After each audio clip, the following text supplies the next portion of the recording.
दोज़ख जहिड़ी दुनिया खे जन्नत जोड़ण जा जतन कंदड़ मज़दूरनि ऐं पोरियतनि जो अॼु आलमी ॾियारो आहे। दुनिया जा अजा ॾे पाण खुलियल आसमान हेठि सुम्हंदड़ पोरियत पंहिंजो रतु विलोड़े दुनिया खे आसाइशूं ऐं बख़मल जहिड़ो आराम मुहैया कंदड़ मज़दूर काइनात जो उहो तबिको जंहिंजी ज़िंदगी ख़्वाहिशुनि ऐं हसरतुनि खां कोहे ॾूर जियापे जी ज़रूरतुनि लाइ जुस्तजू कंदी रहे थी ऐं जंहिंजी जदोजहद ऐं जुस्तजू जो महवर ऐं मर्कज़ सिर्फ़ु अटो लटो ऐं अजो आहे। सॼी जीवत जो पेट पालींदड़ पोरियत समाज जी गैर मुनसिफ़ाणा विर्छ सबबि पंहिंजे बचनि जो पेट बि नथो पाले सघे। अॼु बि मज़दूर उन ततल ज़मीन ऐं गरम सिज जी रोशनी हेठि पंहिंजे जियापे जी जंग विढ़ंदे नज़र अची रहियो आहे। तारीख़ शायदि आहे त अॼोके ॾींहं ते अमेरिका जे शहर शिकागो में शींहं जहिड़ो जिगर रखंदड़ पोरियत पंहिंजे हक़नि जी हासिलात लाइ 1 मई 1986 ईस्वीअ ते रोडनि ते निकिरी पिया। उन्हनि महिनतकश मज़दूरनि उहो मुतालबो कयो त खेनि मज़दूरीअ जे मयार ते लंदड़ पूरा ऐं मुनासिब हक़ ॾिना वञनि। ही उहे मज़दूर ऐं हारी हुआ जंहिंजे मेरनि हथनि जी मणिया जे करे ई 7 रंगनि जी सांझियुनि जहिड़ी सुहिणी दुनिया हसीन ऐं दिलि फरेब आहे। ही उहे हारी पोरियत आहिनि जेकॾहिं पंहिंजी किरत छॾे ॾियनि त काइनात जे कुंवारे नेणनि जो नूर बि ख़तमु थी वञे, पर पंहिंजी सचाई ईमानदारीअ सां कोडर हलाए काइनात जूं तक़दीरूं ऐं क़िस्मत बदिलाईंदड़ पोरियत मज़दूर ऐं हारी सां हर दौर में माटेली मां वारो सुलूक जारी ऐं सारी आहे। उहो 1 मई जो ॾींहुं हो ऐं सुबुह जा किरणा धरतीअ ते किरी रहिया हुआ ऐं सभु मज़दूर सवेर पंहिंजे पंहिंजे घरनि खां निकिरी शहर जे चौकनि ऐं चौराहनि जो रुख़ कयो ऐं सरमाएदारी निज़ाम ख़िलाफ़ नारेबाज़ी करण लॻा। उन्हनि हर शहर में पुरअमन जुलूस कढी पंहिंजे हक़नि जी हासिलात लाइ हलचल शुरू कई। सभ खां वॾा जलसा अमेरिका जे गढ़ शिकागो शहर में कया विया। उतां जे जागीरदारनि ऐं सरमाएदारनि खे उहा ॻाल्हि न वणी त इहो माण्हू असांजा मज़दूर थी करे असांजे ख़िलाफ़ आवाज़ उथारे रहिया आहिनि।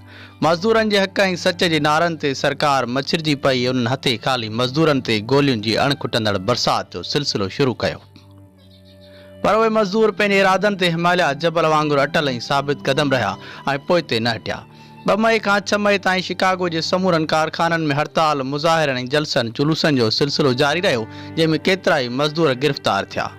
जन मां काफ़ी तादाद में मज़दूरनि खे दार ते पिणु लटकायो वियो त केतिरनि ई बेगुनाह मज़दूरनि खे सरियाम रोडनि ते गोलियुनि सां परूण कयो वियो। तंहिं हूंदे बि मज़दूर पंहिंजे हक़नि लाइ विढ़ंदा रहिया।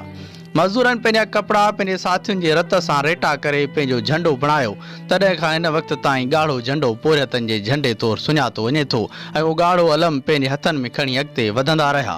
उहे मज़दूर जेके पंहिंजे जानियुनि जा नज़राना ॾेई शहादतुनि जो प्यालो पी विया, पर मज़दूरनि जे आवाज़ खे बुलंद करे विया ऐं सरकार खे मजबूरनि आख़िरकार गोॾा खोड़ना पिया ऐं मज़दूरनि जा जाइज़ मुतालबा मञी वरिता।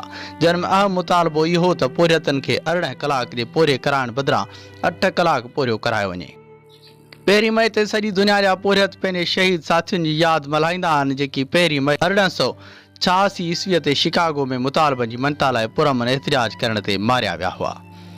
मज़दूरनि जो हिकु हिकु रत जो पुड़ो कामयाबी जी अहमियत जो हामिल रहियो आहे ऐं सरमाएदारनि जी ॾाढ ऐं थींदड़ ज़ुल्मनि ते मज़दूरनि पंहिंजे हक़नि ते आवाज़ उथारियो आहे, जंहिंमें इंसानी जानियुनि जी कुर्बानी ॾिनी वई आहे।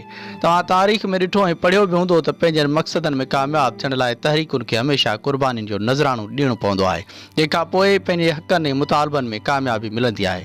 हिन तहरीक खे खणी जो जंग चवां जेका सरमाएदारनि ऐं मज़दूरनि जे विच में लॻी हुई ऐं उन जंग जा फातिह मज़दूर बणिया ऐं मज़दूरनि खे कामयाबी मिली ऐं सरमाएदारनि खे सवाइ रुसवाई शिकस्त खां सवाइ कुझु कोन मिलियो। अॼु बि पूरी दुनिया में 1 मई मज़दूरनि जो आलमी ॾींहुं तौरु मल्हायो पियो वञे, जंहिंमें मज़दूरनि खे आलमी भेटा पेश कई पई वञे। ज़रूरत इन ॻाल्हि जी आहे त अॼु बि सिंध अंदरि पोरियत ऐं हारी तबिके जो सख़्तु इस्तेहसाल जारी आहे, जेकी सॼो ॾींहुं सख़्तु गर्मी तोड़े सर्दीअ में हिन धरतीअ जो कार वहिंवार हलाइण लाइ जतन कनि था और उन्हनि खे पंहिंजो पूरो उजूरो बि नथो मिले। जेकी समूरी दुनिया अंदरि पंहिंजी महिनत सां ठोठ ज़मीनुनि खे खेड़े उन मां अनाज पाइनि था, उन्हनि खे पंहिंजे बचनि जे पेट पालण लाइ बि अनाज नथो मिले। जेकी पंहिंजी महिनत ऐं मज़दूरी सां अमीरनि जा महल त ॾियनि था, पर अफ़सोस जो उन्हनि खे पंहिंजे बचनि खे रहण लाइ अजो बि मुयसरु नथो थिए। आख़िरकार ईअं कॾहिं थींदो जॾहिं मुंहिंजे देश जो पोरियत ख़ुशहाल थींदो।